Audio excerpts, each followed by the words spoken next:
বকখালি। অবশ্যই মন্দিরে আসবেন। সমুদ্র স্নান আগে, তারপর সবকিছু পরে। এখানে আপনারা ঘোড়ায় রাইডও করতে পারেন। অবশেষে বকখালি। তবে এখানে রেটটা তুলনামূলকভাবে একটু বেশি মনে হলো।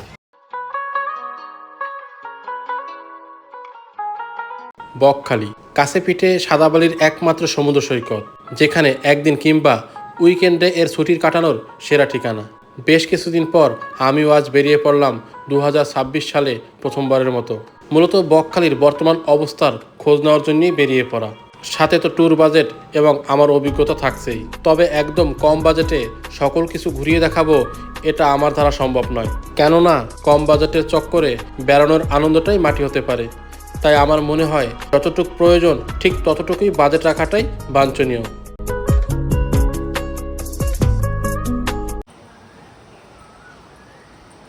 Good morning.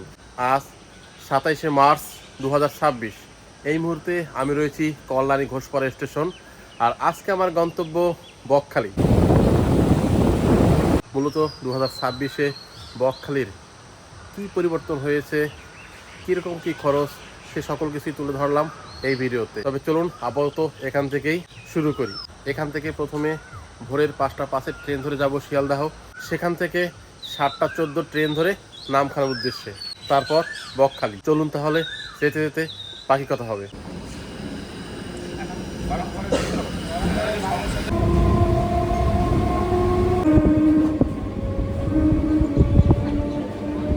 চলে আসলাম শিয়ালদাহ, প্রায় আধা ঘন্টা লেট। তো যাই হোক, ঘড়ির কাটায় ঠিক এখন 7টা। তো যাচ্ছি এখন সাউথ সেকশনে।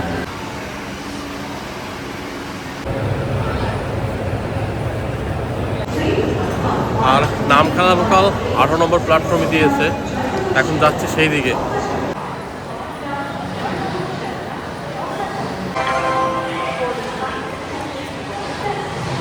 এদিকটা রয়েছে শিয়ালদাহ ওয়েটিং রুম।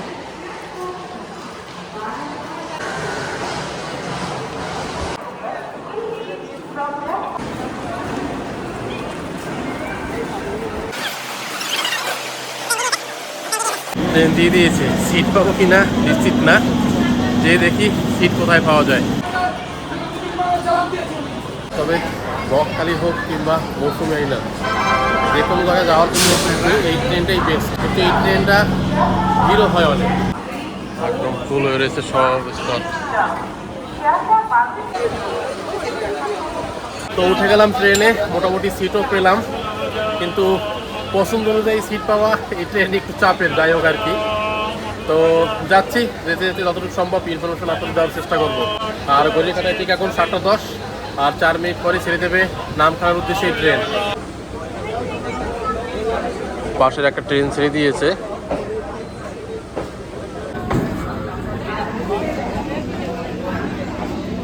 গড়িঘাটা ঠিক 7টা বেজে 14 মিনিট, আর সঠিক টাইমে ছেড়ে দিল আমাদের ট্রেন নামখানার উদ্দেশ্যে শিয়ালদাহ থেকে।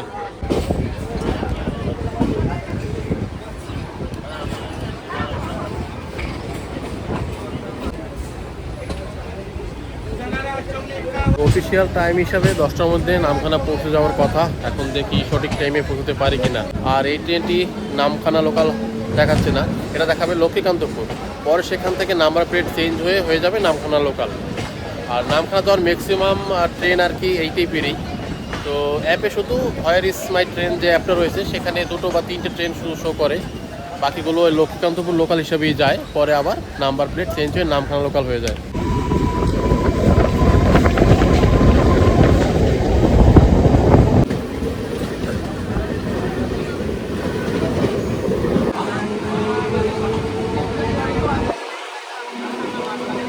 এই ট্রেনের মোটামুটি ভাড়া হলো আসামে দাঁড়িয়ে 25 টাকা।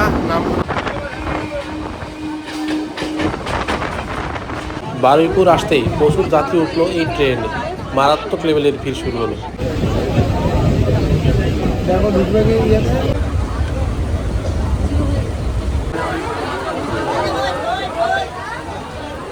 ঘড়ির কাটা এখন 8টা বেজে 57 মিনিট। অবশেষে চলে আসলাম লক্ষ্মীকান্তপুর। আর এখানে মোটামুটি ট্রেন 15 মিনিট দাঁড়াবে। আর এই ট্রেন নাম্বার প্লেট চেঞ্জ হয়ে এখন হয়ে যাবে নামখানা লোকাল। আর এখান থেকে আপনারা সকালে ব্রেকফাস্টও সেরে নিতে পারেন, আর ওয়াশরুমের ব্যবস্থা রয়েছে সেটাও সেরে নিতে পারেন। তবে সব মিলিয়ে আছে কিন্তু মারাত্মক পরিমাণে ভিড়। এছাড়াও কিন্তু ট্রেনে প্রচুর খাবার নিয়ে লোকজন ওঠে, তাদের কাছ থেকেও খাবার নিয়ে নিতে পারেন।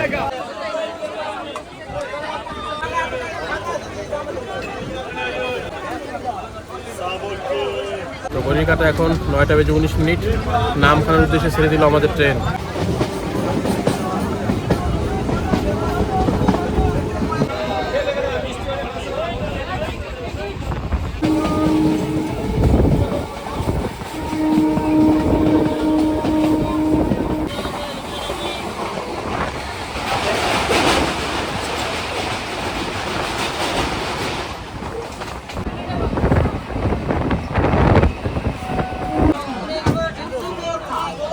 চলে আসলাম হুগলির হাট, এর পরবর্তী হলো নামখানা। আরেকটু সময়ের অপেক্ষা।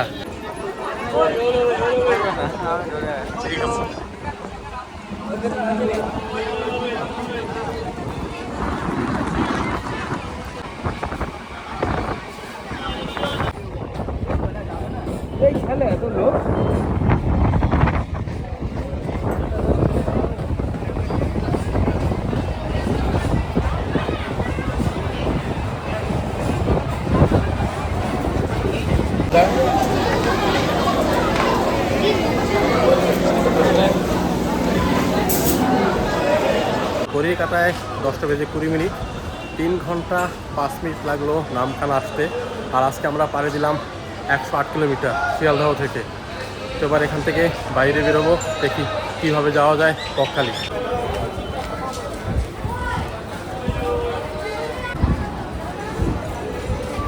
আর স্টেশনের ভিতরেও এরকম খাবারের অনেক দোকান আপনারা পেয়ে যাবেন। এই সকল জায়গা থেকেও আপনারা টুকটাক খাবার খেয়ে নিতে পারেন।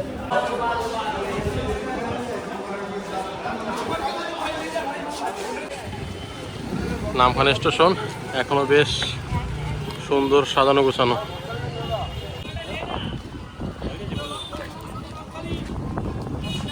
আর স্টেশন থেকে বাইরে বেরোলেই এরকম প্রচুর গাড়ি আপনারা পেয়ে যাবেন।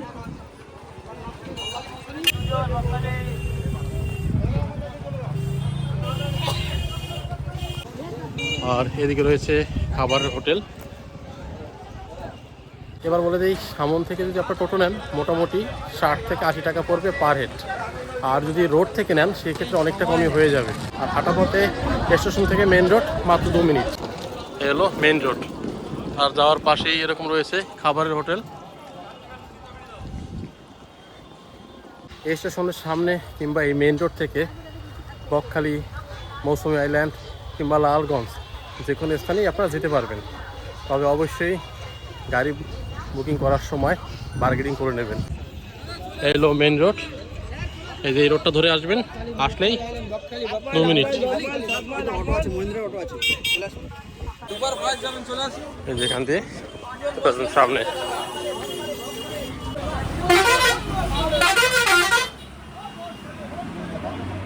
ফলে অটো, টোটো কিংবা বাসেও আপনারা বকখালি যেতে পারেন। আর বাস ভাড়া মোটামুটি এখান থেকে 28 টাকা, টোটো ভাড়া নিচ্ছে 60 টাকা এবং অটো ভাড়া নিচ্ছে 50 টাকা।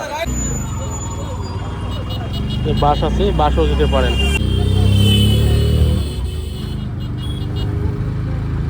এখান থেকে বকখালির দূরত্ব মোটামুটি 26 কিলোমিটার, যেতে মোটামুটি অটোতে 40 মিনিট সময় লাগবে।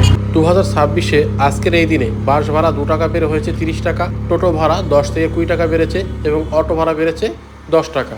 ড্রাইভারের বক্তব্য অনুযায়ী গ্যাসের দাম বৃদ্ধি পাওয়ার জন্য এই ভাড়াগুলো বেড়েছে। যাচ্ছি অটোতে একদম পিছনে বসে, তো বললো এরা গ্যাসের দাম বাড়ার কারণে গাড়ি ভাড়াটা 10 টাকা বেড়েছে।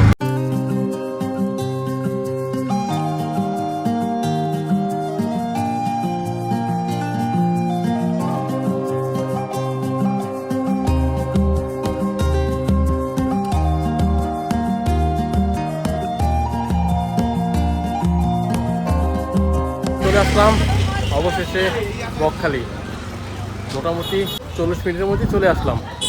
আর ভাড়া তো বলেই দিলাম 50 টাকা। তো দেখি এখন কি করা যায়। বকখালিতে কিন্তু খাওয়ার জন্য প্রচুর দোকানপাট রয়েছে। পরবর্তীতে রেস্টের জন্য আমরা একটি হোটেল নিয়ে নিলাম, এসি রুম। তবে তার বিস্তারিত ইনফরমেশন পরবর্তী ভিডিওতে দিয়ে দেব, সাথে আরও দুটো হোটেলেরও ইনফরমেশন দেওয়ার চেষ্টা করব। রুমে এসে একদম ফ্রেশ হয়ে এলাম। এবার যাচ্ছি স্নানের উদ্দেশ্যে। প্রথমে খাওয়া দাওয়া করবো, তারপর স্নান করতে যাব।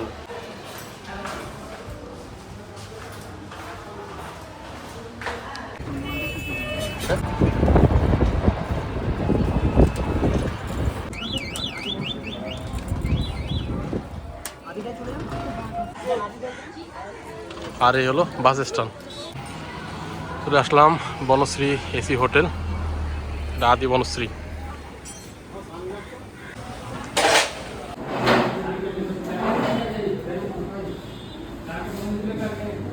চিকেন থালি নিয়ে নিলাম 180 টাকা।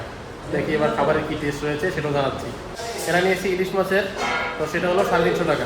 ভাত, আলু ভাজা, স্যালাদ, এদিকে রয়েছে চিকেন, ডাল, এটা রয়েছে বাঁধাকপি, আলু পোস্ত। তো এই হলো আজকে আমাদের খাবার। আর এদিকে মাছ আসবে একটু পরে।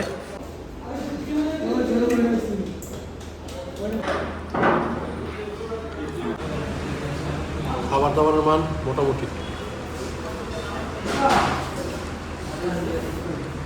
খাওয়া দাওয়া করলাম, খাওয়ার মান ছিল মোটামুটি আর কি। তো এছাড়াও বকখালিতে প্রচুর রেস্টুরেন্ট রয়েছে, আরও কম রেঞ্জের মধ্যে আপনারা পেয়ে যাবেন। তবে এখানে রেটটা তুলনামূলকভাবে একটু বেশি মনে হলো। তবে এখানে মূলত খাবারের দুই ধরনের সিস্টেম রয়েছে, থালি সিস্টেম, মিল সিস্টেম। থালি সিস্টেমের প্রাইসটা কম, যেটা একবারই পাবেন, আর মিল সিস্টেমের রেটটা একটু বেশি, যেটা আনলিমিটেড খাওয়া দাওয়া পেয়ে যাবেন। এই যে হোটেলগুলো দেখতে পাচ্ছেন, এগুলো খাবার হোটেল। একটু দেখে শুনে খেলে এখানেও ভালো খাবার পাওয়া যায়, তবে সব হোটেলে কিন্তু এসির ফ্যাসিলিটি নেই। এই রয়েছে বকখালি ট্রাফিক গার্ড আর কি থানা, আর এদিকে রয়েছে জলছত্র, আর এদিকে রয়েছে বাথরুমের ব্যবস্থা। যারা মূলত হোটেলে না থেকে দিনাদিন ঘুরে যেতে চান, তারা স্নান করার পর ড্রেস চেঞ্জ সহ বাথরুম করার জন্য এই যে ব্যবস্থা রয়েছে এখানে করতে পারেন। আর এদিকে রয়েছে পিকনিক স্পট, মানে পার্কিং প্লেস এদিকটা। আর এখানে প্রচুর দোকানপাট রয়েছে। এই জায়গাটা জমজমাট, এখানে সাইট সিন করার জন্য আপনারা গাড়ি পেয়ে যাবেন। এই দেখেন টোটো। এবার মন্দিরে যাব, তারপর স্নান করব, এই রয়েছে আমাদের তো প্ল্যান। চলুন তাহলে। এখানে প্রচুর দোকানপাট রয়েছে, বাচ্চাদের খেলনা সহ অনেক ধরনের কিছু, দুদিকেই দোকানপাট রয়েছে। সন্ধ্যাবেলা কিন্তু এই পিস মার্কেটটা জমজমাট হয়ে ওঠে।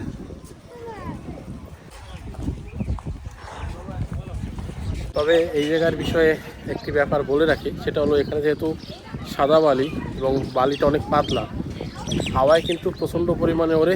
যদি সম্ভব হয় সানগ্লাস ব্যবহার করুন। এই বালি কিন্তু চোখে মুখে যাওয়ার সম্ভাবনা মারাত্মক লেভেলের।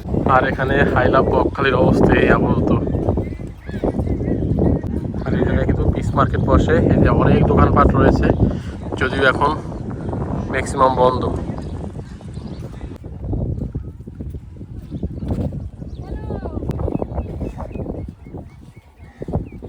সমুদ্রের তীরবর্তীতে রয়েছে এরকম বসার ব্যবস্থা, যেখানে বসে প্রিয়জনের সাথে আড্ডা মারতে পারেন। আমরা যে মন্দিরে যাচ্ছি সেই মন্দিরের নাম হলো বনবিবি মায়ের মন্দির। এই মন্দির খুব জাগ্রত বলেই মানে স্থানীয় লোকজন। বকখালির বিচ মার্কেট থেকে বাদিকে মোটামুটি কিছুটা পথ হেঁটে আসলেই পেয়ে যাবেন এই বনবিবি মায়ের মন্দির। তো হেঁটে হেঁটে যাচ্ছি এখন মন্দিরের দিকে। মন্দির আগে দর্শন করে নেব, তারপর বাকি কাজ। এই হলো সমুদ্র, মোটামুটি 10 মিনিট মতো হেঁটে আসলাম এই ঝাউবন দিয়ে। এখন ভিতরে যাচ্ছি।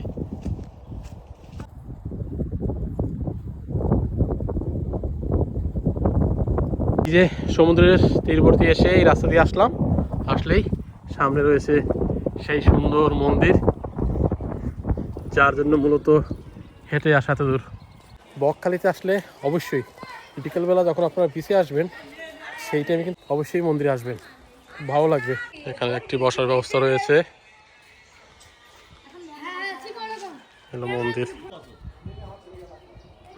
এখানে একটি রাধাকৃষ্ণর বিগ্রহ রয়েছে।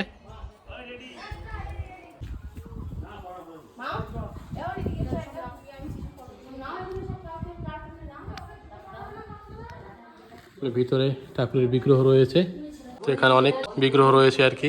তো এই মন্দিরের পাশেই এখানে রয়েছে ছোট্ট একটি জলাশয়।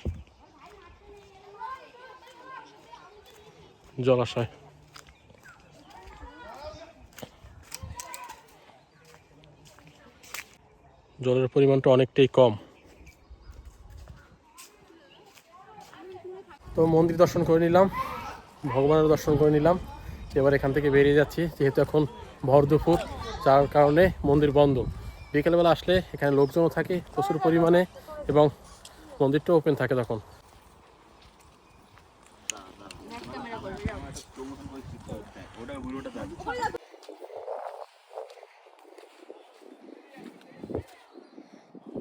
বকখালিতে সমুদ্রের তীরবর্তী অঞ্চলে প্রচুর পরিমাণে ক্যাকটাস গাছ রয়েছে, তাছাড়া রয়েছে প্রচুর পরিমাণে ঝাউবন।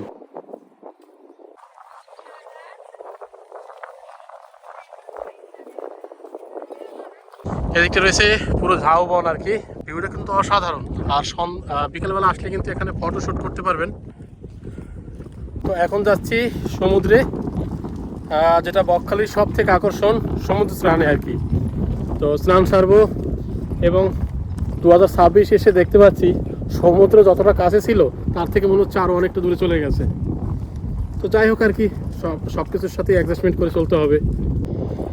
হেঁটেই যাচ্ছি, কোথায় যে সমুদ্র খুঁজে পাওয়া মুশকিল। বকখালির এই একটা সমস্যা, মানে এই সমুদ্রে খুঁজতে অনেকটা দূর হেঁটে যেতে হবে। দীঘা বা পুরীর মতো কাছাকাছি হলে জিনিসটা আরও ভালো লাগতো।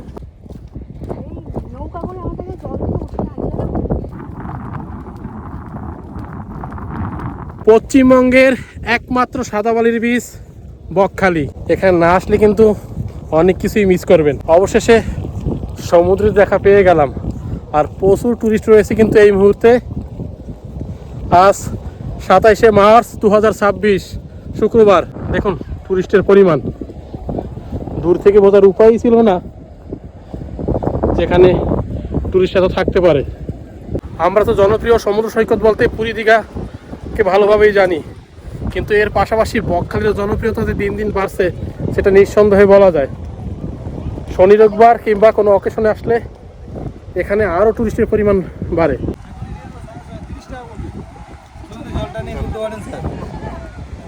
তো আপনারা এখানে ফটোশ্যুট করতে পারেন এই দাদার কাছ থেকে। মোটামুটি এরা পার পিস নিচ্ছে 30 টাকা।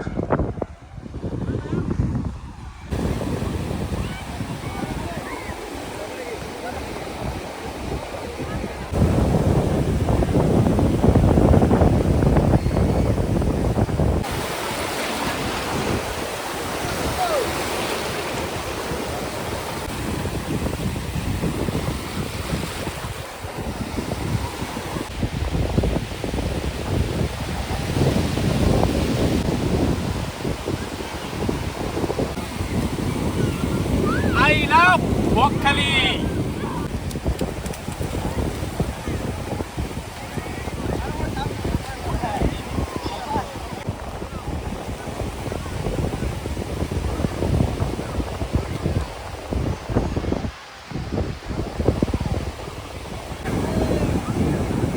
বকখালিতে আসবেন, মজা করবেন না সেটা কি হয়? সমুদ্র স্নান আগে, তারপর সবকিছু পরে। আরেকবার স্নান।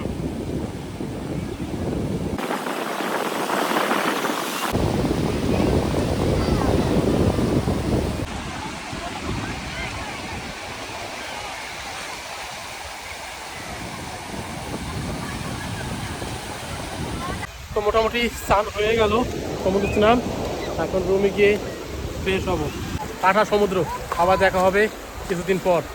এখানে আপনারা ঘোড়ায় রাইডও করতে পারেন। কত করে নিচ্ছ রেট?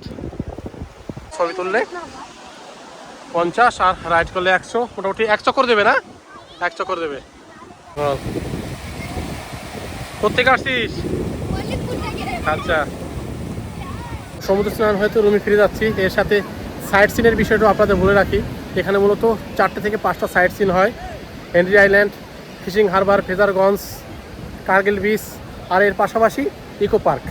মোটামুটি 4 থেকে 5টা। এজন্য আপনাকে একটা টোটো বুক করতে হবে, 2 থেকে আড়াই ঘন্টা সময় লাগবে। ওদের সাথে দাম দরের ব্যাপার আপনার বার্গেনিং করতে হবে। ওরা 400, 500, 600 টাকাও চাইতে পারে।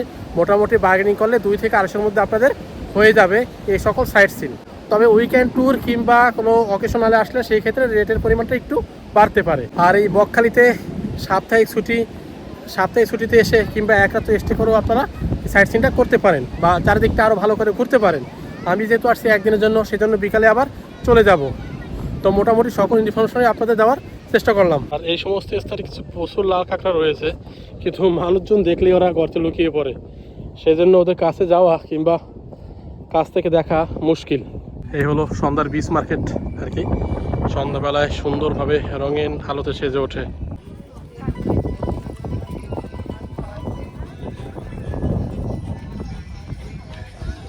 হোটেল থেকে আপাতত বেরিয়ে যাচ্ছি বাস স্ট্যান্ডে, দেখি কীভাবে যাওয়া যায়।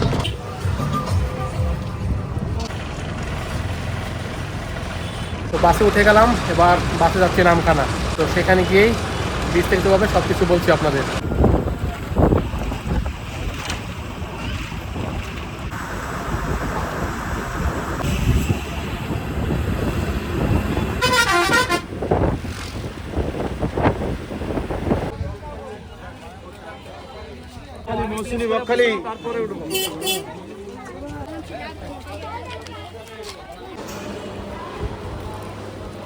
চলে আসলাম নামখানা স্টেশনে। এবার বকখালির বিষয়ে বলে রাখি, বকখালির অনেক কিছুই পরিবর্তন হয়েছে, অনেকটা দাম বেড়েছে অনেক কিছুর। ট্রেনের ভাড়া মোটামুটি সেম আছে, কিন্তু এখান থেকে যদি বাসে যান বাস ভাড়া বেড়ে গেছে 30 টাকা হয়েছে, টোটো ভাড়া হয়েছে 60 থেকে 80 টাকা, আর অটো ভাড়া হয়েছে 50 টাকা। এই হলো আপনার যাতায়াতের ভাড়ার ক্ষেত্রে। আর হোটেলের ভাড়া মোটামুটি এখন পর্যন্ত সেম রয়েছে। আর খাবার দাবারের ক্ষেত্রে অনেকটাই বেড়েছে, সাইট সিন যেটা আছে সেটাও কিছুটা বেড়েছে। এই হলো বকখালির সর্বশেষ আপডেট। আর বকখালি ট্যুর করার ক্ষেত্রে একদিনের জন্য মোটামুটি যদি সাইট সিন করেন 400 টাকার মধ্যে পার হেডে হয়ে যাবে। আর যদি একদিন থাকেন মোটামুটি হিসেব অনুযায়ী আপনার 1000 টাকার মতো পার হেড পড়ে যাবে। বাড়ির পথে যাত্রা শুরু করলাম। দেখা হচ্ছে পরবর্তী এক নতুন ভিডিওতে। সবাই ভালো থাকবেন, সুস্থ থাকবেন।